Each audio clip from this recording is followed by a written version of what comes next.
দেখো বন্ধুরা, চিড়ের মোয়া বানানো হয়ে গেছে। আমি এই যে আবার নতুন করে গুড় জাল দিচ্ছি।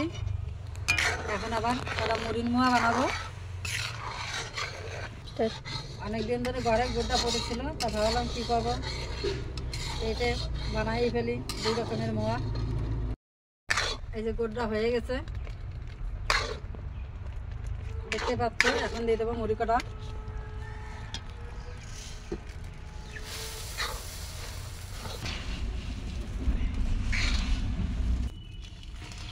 কড়াইটা ছোট হয়ে গেছে বন্ধুরা,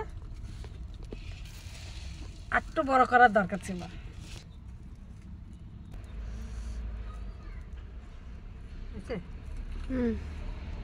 কাঠে রান্না করতে গেলে বন্ধুরা হাত পা চেহারা ভালো থাকে না।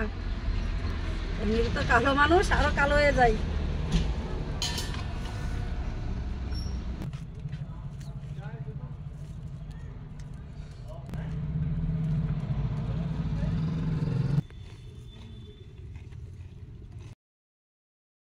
মুড়ির মোয়াগুলো বানানো হয়ে গেছে বন্ধুরা। এই যে দেখতেই পাচ্ছ, 1 গামলা হয়েছে।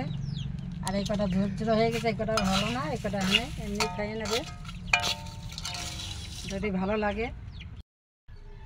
দেখতে পাচ্ছ, বা পাশেটা চিড়ের মোয়া, ডান পাশেটা মুড়ির মোয়া। যদি ভালো লাগে অবশ্যই করে লাইক কমেন্ট করে দিও।